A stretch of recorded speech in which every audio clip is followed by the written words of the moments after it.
So we want to transfer the spring to this shock so we can make a strut. But the thing that you want to be careful about this is that these struts, they hold so much tension in there that is compressed in there with this by the spring.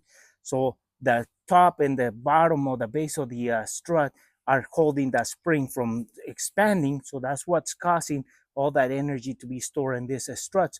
So when you're taking that top nut for that base or top base to come off, if you don't control the energy on the strut or compress it, that nut is just gonna fly out and it's gonna hit you and it's gonna cause harm to you if you don't use the right tools to control that energy or that tension of the spring with the right way. So as you can see, we have the tool compressing that spring so we can take it off, and we're gonna compare it to the spring over here on this strut, which is the same strut. These two struts are the same, but this spring is being compressed, and we're gonna take off the spring so we can compare it on how much you wanna expand.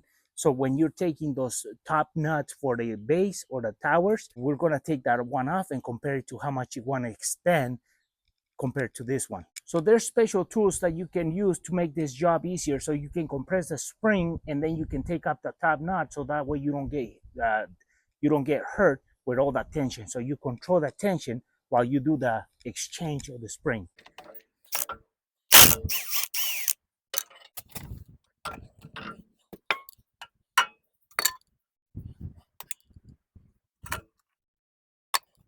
So here's what it was, a strut like this, but it broken down. So there's the shock now, the boot, the cleaning, the foam that cleans the cylinder rod, and then the dust cover for the dust, the boot, the bearing, and then there's the top bearing cover strut tower with the nut that holds that all against this with the spring in the middle. So the spring is the one component that makes the tension to open the strut, so it'll be like this, but now it's broken down. So all that makes the strut, but the main thing is that you want to control that energy on that spring, compress it so you can be able to undo that nut and safely, because otherwise if you take it off like this, it's just gonna shoot out and it can hurt you. So you don't want to do that. There's tools to do this.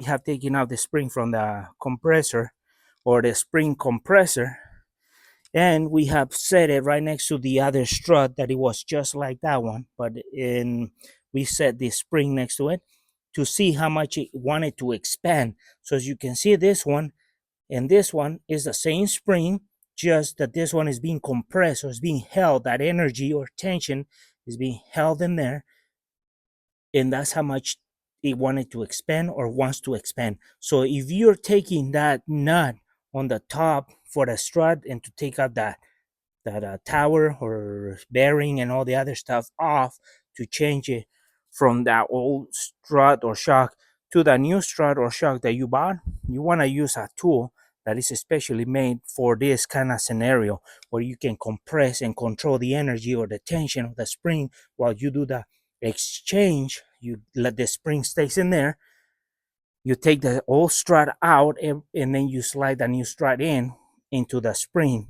so that way you can actually do a control environment replacement. Otherwise you'll have that nut and all those components shoot out as soon as you take it out from there if you're not controlling the energy. The most dangerous if you don't use the right tools to control that spring tension. So this is, we just want to share some info, because these springs want to expand from here to here, but in a second. We wanted to expose this danger behind these components, because we find out about this sometimes and it's too late. It happens to us. That stuff came out flying and it hit you in your eye. So before that happens, we wanted to expose it, and because we always expose how to, and we find videos about replacing this, replacing that. But basic info, these components are the most dangerous component that we can think about a car when you're taking it apart if you don't control that energy or that attention. So you want to do that and avoid hurting yourself so you can enjoy your car even longer, or enjoy that car with your family. So with that said, folks, for our friends who are watching our video, haven't subscribed to our channel, please subscribe. If you like the video, give us thumbs up, share it, and we'll see you soon with more videos here on el canal, El Chano Jose.